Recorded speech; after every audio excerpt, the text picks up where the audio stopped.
Hello and welcome to episode 10 of the big 132 model farm. In today, first critters to go, there's more spraying and a few more animals being turned out.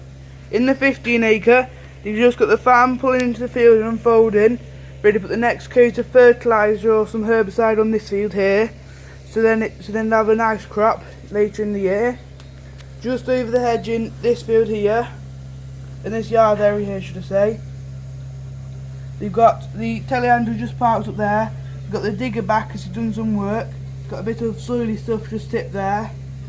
A few bits of equipment parked up to the contractors, and the feeder might be parked up for most of the year now, unless it's going back to wherever they got it from, if they don't own it. Then just in this gateway here, so you might be able to see a bit, the farmer's got some leftover concrete which they were using, or some gravelly stuff, and just scraped off the muddy bit here, then put some concrete, some that crushed up hardcore down to block the gap off. Then in the yard, putting the 4 Charolais animals out back in with the rest of the group, so they can get this shed cleared out ready for straws to go in it later in the year. And they'll also be selling the last few they might be selling the last few bales of straw in that shed and this other shed just here. Then we've got the Case International 1056 XL just blocking that gap. The Massey Ferguson 6613 on a John Deere trailhead mower which they're hiring in from a neighbouring farm. Got one of the Land Rovers parked up there. One of the workers' cars parked up there. Another one in the shed just there. The big Massey parked up for now, but that might be on the big square baler soon for making some silage bales. Then you've got a few people just sending these out, and somebody's just pulled up to ask you some videoing as the dairy farm doing their first cut, I think. In this field here, there's nothing much really going on, but they've planted some hedging here to try and cover that gap up, as some cows have nearly been able to get through it.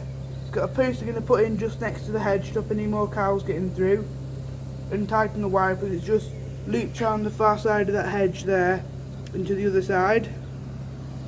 Then in the yard, you've had a bit of a tidy up ready for silage and made everything a bit big and made themselves a bit more space. Got all the main equipment here. The tyres have been pushed more up against there, and I think this feed rail moved back a bit so they've got more space to pull in and out.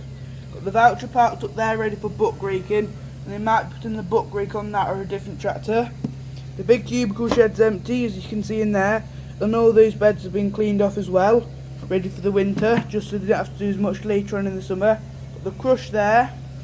Then just in between the parlour and the cubicle shed, we got the demo John Deere, the 6920S I think it is, on the John Deere trail chopper just parked up there, waiting to go out. Then you've got the grain trailer which they'll be using later on for the silage when they've got another tractor. Then there's a better view of some more light, and another view of the cubicle shed. No cows being milked as they've all been sent out for the day and they're quite a way away from the yard behind. Got all the straw bales there in the silage sheet, all of that will be used for the sheeting up. Then there they've got no cows in there, and the parlour's washed out quite a bit, but they'll have to do some brushing up because they were trying to clean up the sides of the clamp as some bits of silage got left. In the clamp you've got a neighbour's tractor, and there I think Richard Western trailer, I think that is, 13 tonner, parked up and got a drop down side, so they might be using that unless they're filling the other way. And that's a swinging tail door like the dairy farmer's cane, and I don't know what model this is, but it's a quite nice old John Deere. Just got the farmer walking to see what the plan is. And got the 6290 on the cane 12 or 13 ton silage trailer just parked up. There you can see most of the yards. Got a few bales just there, they'll be going on the clamp as well. And all the calves and dry cows in there, one of which is quite a few of which are asleep.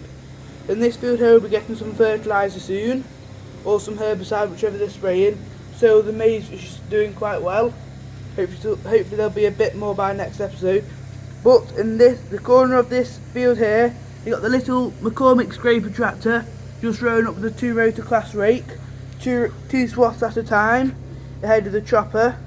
You can just see the corner of the field here, and they'll be picking this up later today.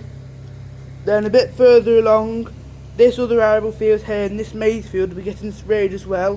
So there might be a few tram lines in this maize field next episode. Got a few cars going down the road, including the same two general cars as that police car does a route most days down here. Then just a car going up the hill. And in the Dairy Farms grass field, got the Newholland TM165 on the Kuhn mower, just mowing off this big, I think 20 acre field it is here, just coming in to finish the third headland, and they'll be picking up everything across here tomorrow or starting later tonight, ready for first cut. And the person in the arable yard asking to film, I think they might be walking down if they're allowed to, and the arable farm might be mowing their field as well to make some hay or silage bales if it's nice enough weather. They'll do hay, if not they'll just do silage. So it's quite a busy episode. Anyway, thanks for watching. I'll see you in the next episode. Bye bye.